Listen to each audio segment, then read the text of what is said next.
Hi everyone, welcome to NCW. Today we are talking a bit about Grimm Fairy Tales Volume 2, Issue 96, and then we are going to do our second segment, which is Book Club, where Sarah and I just finished reading Van Helsing vs. Dracula, so we'll do a deep dive into that. Before we do that, though, I had the opportunity to talk to Taylor Esposito of Ghostglyph Studios, who does a lot of the lettering for us. We'll talk about it in the interview, but he said he thinks he did all of the second run of Grimm Fairy Tales. He started after issue, like he said, like 108 or 109, and then did all the way to 125, and then has done every issue since 1 to 96, and he is going to be finishing up everything, so I think that that's a really cool fun fact. But it was super interesting to hear what goes into lettering a comic book, because I've never personally thought about it. I don't know if you've thought about it, but I was like, this is crazy. So we will get a look at that.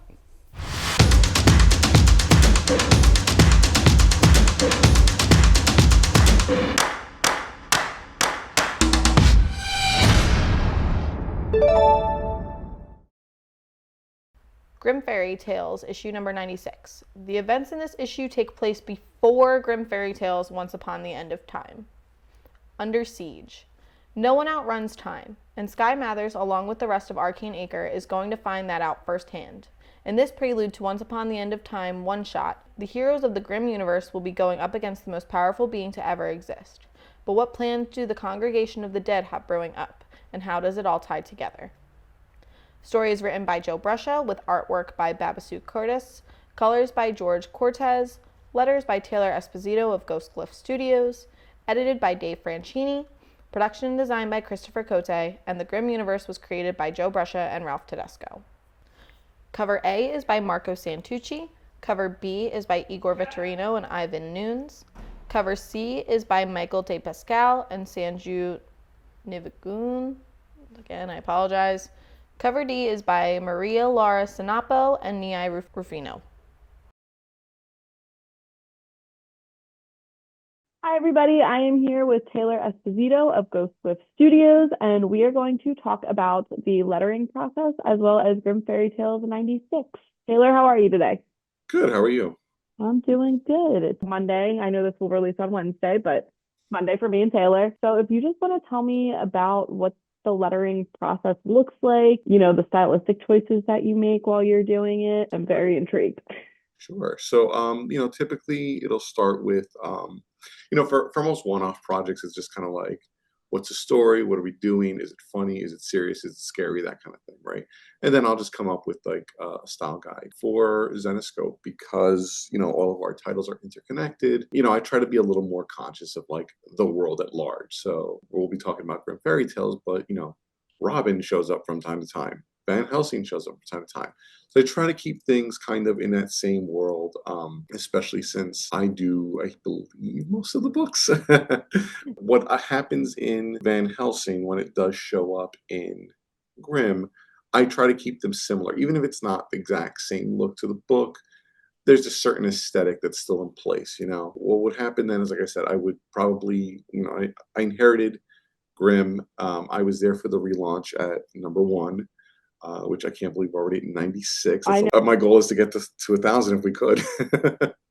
We launched at number 1, and when we did that, I was like, let's start fresh with something. So I did my own thing there. Grimm, for the most part, is a serious book. It's not too silly. I mean, they have their moments, like there are comic relief moments. We all need them. Life can't be all serious or we'll just lose our minds.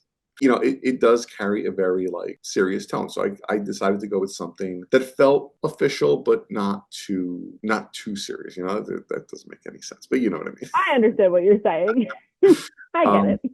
So once we did that, then it was a matter of determining, because we have a large cast of characters: Sky, Sam, Shang.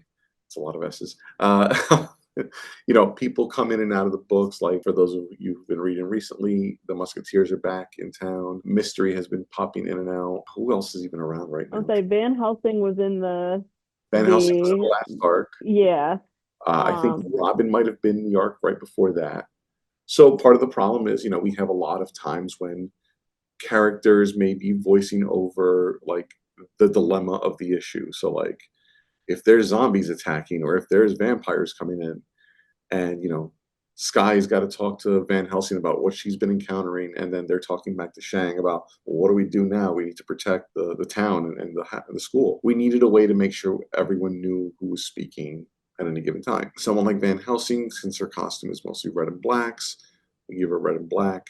Shang has more of a gold color to his. Samantha, I believe, has like a light blue coloring. We gave Sky purple because her mom, Sella, wore the yellow, red, and blue, and we didn't want to like mix them up. You know, we wanted to make sure everyone was distinct enough. So we did stuff like that. You know, I think that was pretty clear to follow.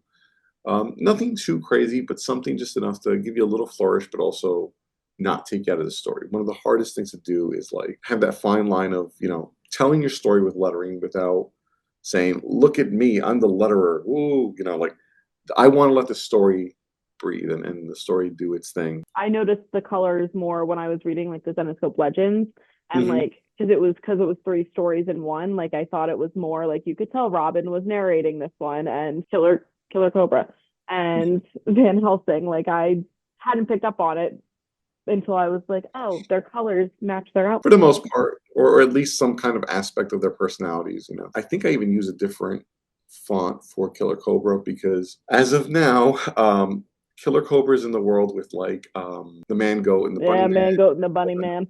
and you know that has a different like overall narrative. It's a little bit sillier. It's a little bit more like tongue-in-cheek horror. So we went a little different direction with that. Although Killer Cobra is definitely very much like serious, somber character, you know.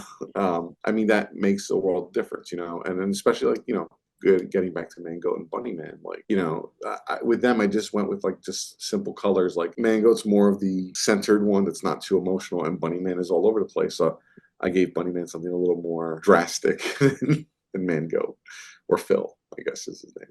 I call them man goat. I forget that their names are Phil Yeah, and Floyd. it's Phil and Floyd.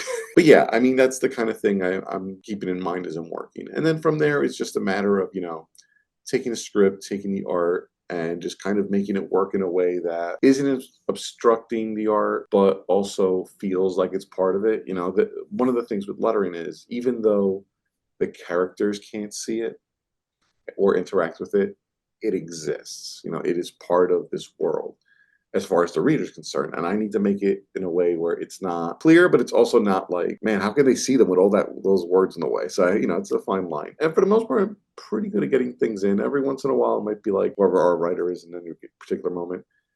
Can we like trim this down or is this all totally necessary? Like, you know, I don't want to take anything out and I want to ask you first, but like, I think it would work a little better if we could just remove some things just to kind of keep the story going, you know? Yeah. And then it's just a matter of, you know, just playing around with the layouts and placements that the artist gives me, which, you know, we've got great teams, so it's rarely an issue. Just making some magic happen, really. Yeah.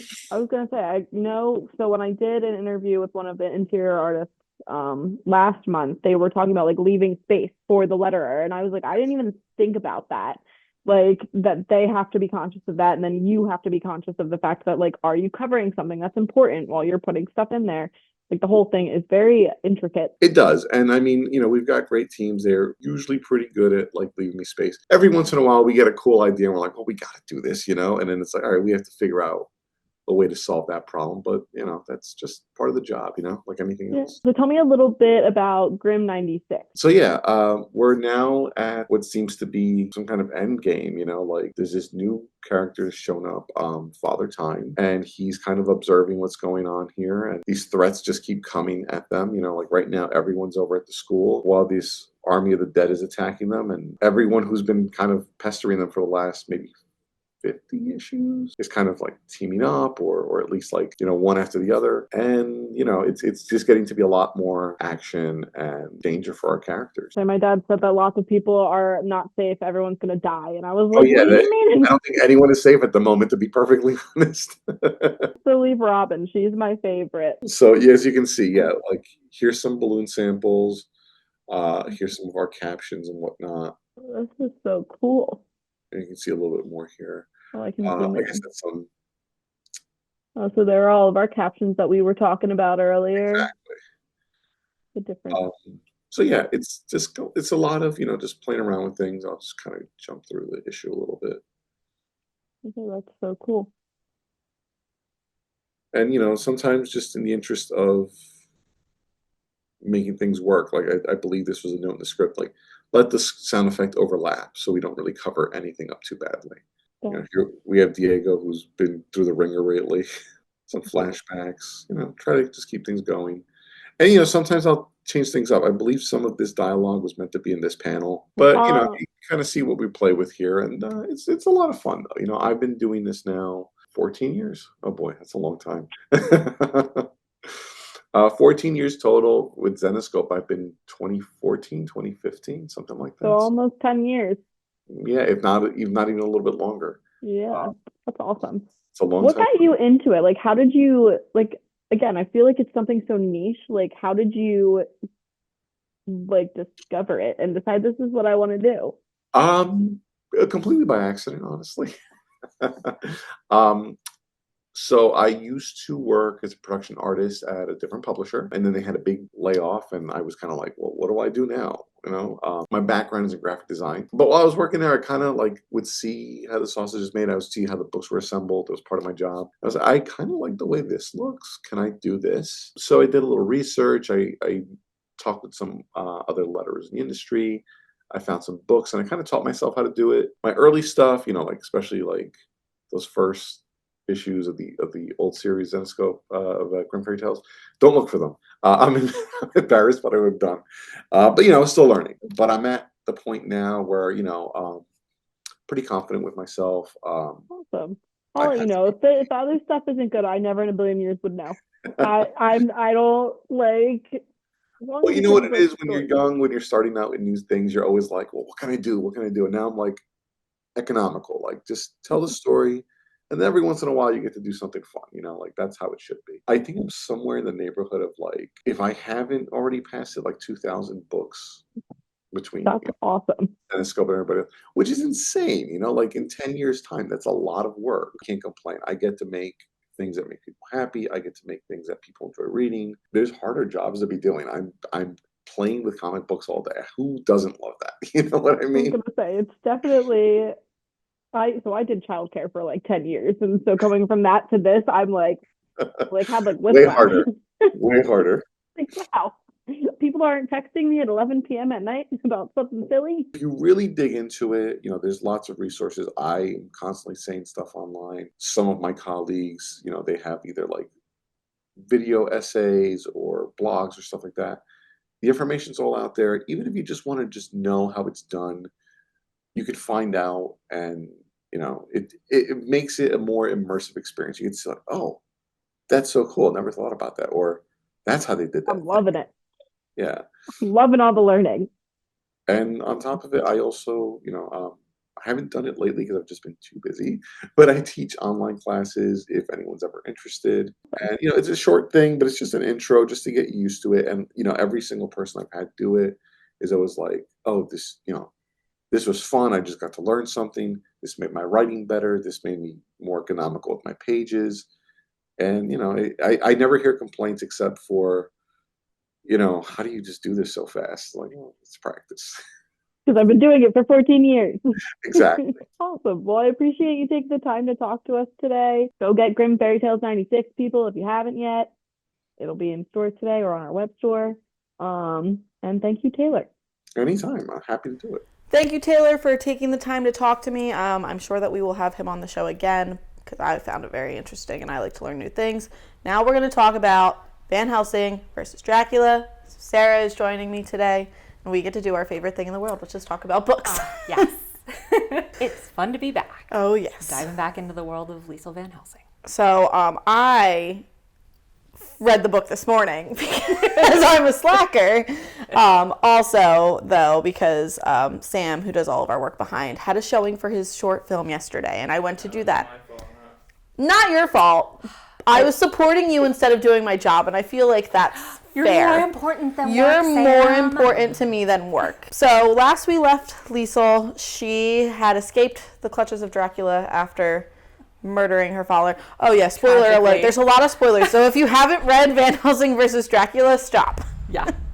Forgot about that part. There's a whole lot that happens in this one. It was, I don't want to use the word dense because I feel like that has a negative connotation, but there was a lot of setup for future stories. we were introduced to new characters, which we're going to talk about Steward. Sarah and I have agreed that Steward is our favorite. Like, he's like a vampire golem, but like cute. So cute. Our next plushie, maybe. No more plushies. I don't want to talk about the plushies. Story starts. Liesel is hanging out. She's at home, chilling with her boyfriend Hades. They're official now. And across the way, Jonathan and Mina are having a lovely dinner with his mother, who seems like a sweetheart, and his dad, who, quite frankly, is a dick. Yeah. I would punch him in the face if he was my dad. He was like a real, like, meathead chauvinist. He's very, like, you know, also he's against the bookstore thing, which, how dare you? Goes on my enemies list immediately. Literally, when he was like, your dumb bookstore went the way of the dinosaurs. Bookstores are making a comeback. Barnes & Nobles is opening the most stores this year that they've ever opened. That's exciting. Yeah, I looked it up. None of them are really near us. During this lovely dinner, Mina has some sort of issue. Episode? I don't know what to call it. An illness. I liked the joke about it being a bug. Mm-hmm. But basically, she is being turned into another Renfield, who, if you don't remember from the last, was that creepy guy that turned into bugs. Yeah. Which, when she had the spiders all over her, that was really creepy. I hate spiders. I hate it. I don't like them. They freak me out. So that, I was like, that's my nightmare. I would cry. There was a tiny one on me the other day, and I, like, jumped out of my chair and freaked out. My dad was like, it's literally this. Like, there she is, covered in spiders, but there's a bigger one that, like, freaks me the heck out. I mean, the interior artwork, too. That's the other thing of this whole graphic novel. I really liked it. I thought it was really nice looking. It wasn't like super busy, but it was still very detailed. Like, I was like, the first page, I was like, huh. Or the first page where Liesel shows up and she's, you know, killing vampires like she does.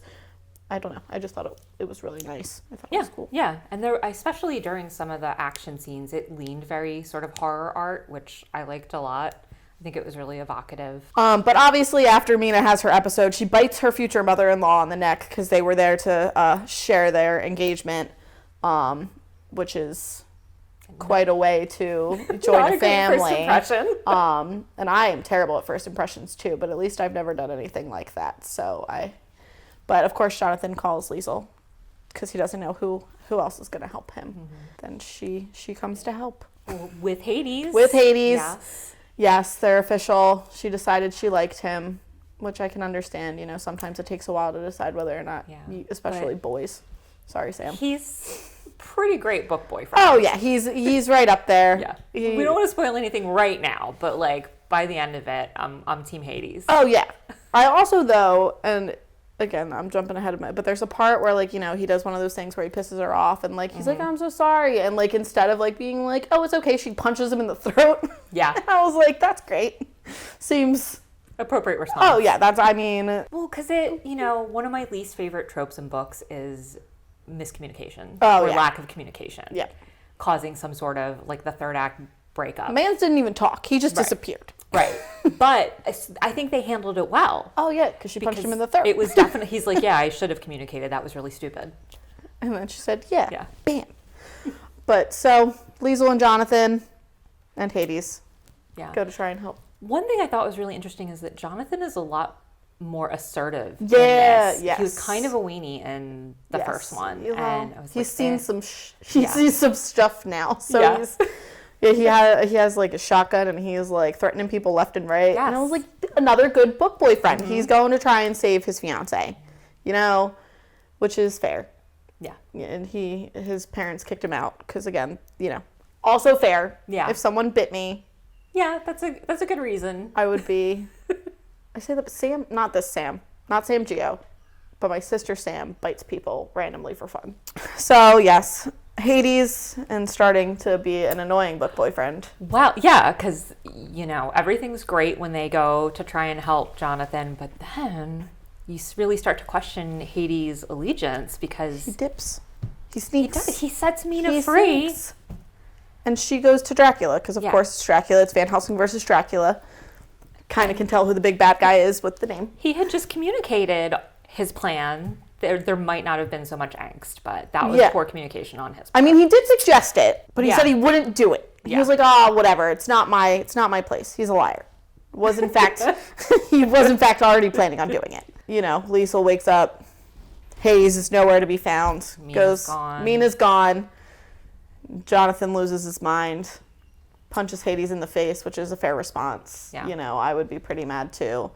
So they track them down to Dracula's mansion, and Hades is there trying to fight him too. But they're not able to get the upper hand on Dracula, so they have to do Hades' little vanishing trick. Now, see, that makes me think of winnowing from Akatar whenever he was... I was like, I just wish I could teleport. Yeah. That's what if I had a power. Is he a shadow daddy? Maybe doesn't have tattoos though. He does not. No. So poor Mina is she's been named what is called a sleeper. So she's not a real vampire, but she's like Renfield. And she's got bugs crawling all over her. And we learn later the purpose of the sleepers, which I also was like, wow. Oh, this makes more sense. Yeah. So, yeah, poor Mina, sleeper. Hades, Liesel gives him an ultimatum. She says, either you're with me or you're not with me. If you can't tell me what we're going to do, like, you can't be here. Yeah. And in true male fashion, he just disappears. Nothing. Just... Yeah. Not great. No. And Jonathan feels bad because he's like, oh, I ruined your relationship. And she's like, F him. We got to go save your fiance. Yeah. Which, great friendship. Mm-hmm. She put her friend above her relationship because he was being a D-bag. Yeah. And I admire her for that. If Jonathan was a girl, she'd be a real girl's girl. Yes. But I think she yeah. Oh, yeah. Liesel's the best. I love her. Her and Robin. I also like their friendship, which we do get a little bit of in this series. I thought that those panels were funny too. Yeah, I really liked that they made their way in. Yes. So we make it to Rome with a murder, of course. Obviously, oh, yeah. There has to be a murder. We don't know what does the murdering. We just see this poor blonde woman come home from what looks like either she was at a hot date or she was out with her friends. She's dressed real nice. Next thing you know, she's dead. Yeah. And the panel too that has like just her hair in the blood, like that one made me that was like a good one. It gave me a little. I was like, ooh, that's not good. And Liesel and Jonathan get to go undercover. Yeah, they're undercover. They pretend to be Italian intelligence people, which I thought was hilarious. Yeah, and it seems like Liesel speaks Italian, but Harker doesn't. No, he had nothing to contribute to the Italian speaking. He was just her buddy that was there, which was hilarious. And they're trying to figure out who killed this poor girl and how it connects to Dracula, Mina, and the steward of Rome. And that sort of like helping or sleuthing on that investigation helps them track down the steward of Rome. Yep. So then we get that introduction, and he's my favorite character in the whole volume. Was hilarious. He was. Like, just his design, he's like an adorable monster. He makes me think of the little like bat thing from Anastasia. Like it's like that mixed with Gollum. Yeah. If you combined those two characters, that's what he looks like to me. Yeah. And like he's like weirdly like he's like ugly but ugly cute. Yeah. Like, and he is hilarious. And then we agreed our favorite panel is. We were both just talking about this panel and like, is that your favorite? Yes, that's my favorite too. It's him and Harker. It's just a series of panels of them sitting there awkwardly having this weird conversation. And the steward tries to get Jonathan to give him blood. Because he's not he also is a sleeper, but he's like an old sleeper. So he's kind of morphed into something more. He's not as influenced as Dracula because he's been away for a long time. Like he kind of went into hiding. He was using other people to get him blood and bring him food, basically. But they catch him because, Liesel will never leave someone. No. She'll never let them go except for Dracula that first time. But, whatever. Hades comes back. Turns out, Mans was just trying to be helpful, but, Didn't use his words. Didn't use his words. And we get a nice introduction to Angelica. What's her last name? Blackstone? Blackstone, yeah. Angelica Blackstone, which is our Hellchild character, if you were unaware. She is the daughter of Hades. And I never realized that her first introduction was in Dracula versus Van Helsing. So that was, or Van Helsing versus Dracula, whatever. I thought that was pretty cool. Yeah. So Hades shares his whole tragic backstory about how he had a daughter. He actually created Dracula in a way. Yeah. He was trying to get him killed. Trying to protect No his daughter, one was but it good enough for his backfired. baby girl. Dracula was a really good warrior, and he was able to gain immortality.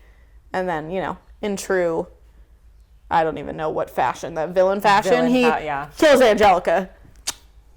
Not takes great, her out. guys. No, and so Hades has all this guilt because he inadvertently caused the death of his daughter, and that's why he can't communicate, apparently. Yeah, I mean, that's a real tragedy to hold on to for hundreds of years. Yes. So I thought that did a really good job of sort of setting the scale for just how old Hades is. Oh, yeah. Because it hadn't, he was kind of a side character in the first one, just Yeah. not really super involved. So this is giving us really good backstory on him. I thought that was a great sort of spoiler because they were hinting in earlier issues that there was some sort of past between him and Dracula, but we didn't really know what it was. Now we know. So yeah, to find out that this is the man who made Dracula and that Dracula then killed his daughter. And he also didn't, instead of, trying to get revenge on Dracula by, going after him, he was like, I'll just hold the guilt. I'll take it. That was my fault. My bad. That one's on me. Did this to myself. And, Liesel, after hearing all of this, is like, okay, I kind of understand, but don't do it again. That's when she punches him in the throat. But I loved that part. I thought that was a really great reconciliation because she understood, why he did it. Right. And said, let me help you. You wanted to help me. Let me help you. I thought that was beautiful. Strengthening their relationship. Yes. And meanwhile, poor Harker's sitting next to the frickin' steward. Yeah. Trying not to give him any blood. He offers him tea, too, which just... Very proper British boy. Yes. But Hades has come back with a way. Yes. To... A weapon he thinks will be able to kill Dracula. To kill Dracula. So, in the meantime, Dracula's in London just wreaking havoc. Effing shit up left and right. He's got all of his minions. They're tearing the city apart. And the next issue is set up with... that's another panel I like, where it's literally the steward, Liesel, Hades, and Harker running at this army of vampires. Yeah. And it's like, how are they gonna? Yeah, that was how are they pretty gonna cool. do that one? Then they get into their giant battle. We get the big finale. Yes, which when we get our cameo from Robin and Marion, which were other ones that I like when they're trying to do the spell and Robin is literally just upside down on the couch like, so Robin, what's happening? Are we done yet? I was like, that's a vibe. Yeah. The spell was too boring, so she didn't want to help. Honestly fair, I understand her feelings on curmudgeon. that. If you took her and Liesel and added them together, I think that's my personality, which is why I like them the most. That would be such an odd couple sitcom. Yes. Do you ever see The Odd Couple with the movie? No. Okay. I don't think I've ever seen that one. Walter Matthau, Jack Lemmon. Jack Lemmon's a neat freak. Walter Matthau's a slob. I don't watch movies. It's one of my favorite old movies. But so Liesel, she gets her help from Robin, and it doesn't really work the way they want it to. So Robin and Marion are like, okay, well, we'll fly. We're gonna fly to London, which I was crazy. I was like, how are you gonna get on a flight that quick? There's no time. Yeah. They're literally tearing the city apart. But I appreciate the dedication again and the support of your friends. And Liesel does great at adapting on the fly. She does, which I think is probably important when you're killing vampires because they're fast and they're old and smart. Unpredictable. Yeah. And she is able to finally defeat Dracula. Yes. And she is able to save with the help of Stewart. Yes. Stewart plays a big role in helping save anyone that is salvageable. Yes. So she gets the idea to drain Dracula as much as possible of his blood, and that hopefully that will keep everybody alive if they kill him after that. And so Stewart comes in the clutch. Probably because... He's probably really thirsty. Probably. He didn't get any blood. Yeah. So he's probably the MVP of that. I would think so. She's able to kill Dracula. Everyone survives, thank goodness.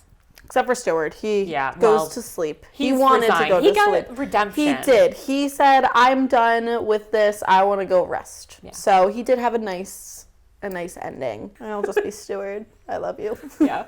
R.I.P. Yeah. And Mina and Jonathan, they get to go back, and her loving future mother-in-law forgives her, which is great. I'm not gonna lie. If someone bit me on the neck just randomly, I don't know if, well, unless it was Sam. Unless it was Sam. She actually, I don't think has ever bitten me, because I think she knows that I would. But yes, Mina's future mother-in-law forgives her, which I think is crazy. And Jonathan stands up to his dad. I was like, yes, you tell him that he sucks. Yeah. And, you know, in true toxic masculinity form, once Jonathan yelled at him, his dad was like, oh, okay. Yeah. And backed off. Yeah, because he really, truly isn't a strong man. He just was louder and a little bigger. Yeah. And Jonathan is the real MVP. Mans went to the ends of the earth to find his fiancée. Yeah, that's love, guys. If Pritz, if you're watching this, if I get turned into a vampire and you don't try to kill everyone to save me, divorced before we're even married. Well, our next read is going to be Van Helsing versus Frankenstein, which I have not read yet. I don't know if you've read it yet. I have not. Okay, so this will be a new read for both of us. I read this one when it first came out. Not sure what year. I think this one was reprinted in 2021. But the first one came out in 2015, we said. I think last time. So this is probably 2016 would be my guess. So we will be reading Van Helsing versus Frankenstein. Which I'm intrigued because Frankenstein is very like, he's like a robot. Like kind of robotic, like a, what word am I looking for? Where they're like corpse. Yeah, but like where they got like the machine parts, like you might cyborg. Oh, is it a cyborg? Yeah, cyborg. It's kind of cyborgy, and I think that will add for an interesting take on the story. Thank you, Sarah, for joining me today to do our favorite thing, which is talk nonsense about books. Sorry, Sam, for our tangents. Thank you for having me. R.I.P. Steward. I'll love you forever. We'll live on in our memories forever and ever. Amen. As always, thank you for watching today. Our upcoming live events, we have Thy Geekdom Con in Oaks, PA, 5/23 to 5/25, and then Three Rivers in Pittsburgh, Pennsylvania, the lesser of the two Pennsylvania cities, in my honest opinion, 6/7 to 6/8. Our upcoming virtual events, we have added a military appreciation VCon that will be tomorrow. Our retailer live stream will be on 6/3. And then our 20th anniversary VCon will be on 6/5. The last thing I want to talk about is we have just revamped our VIP program. Sam's going to give me a little linky link to the new VIP program page. Some new goodies in the VIP program box when you buy a bronze membership. Some new stuff for our silver members, new stuff for our gold members. Lots of cool stuff to check out, so make sure you do that. As always, thank you for your support. Thank you for watching, and I hope you have a lovely rest of your week. Go Birds!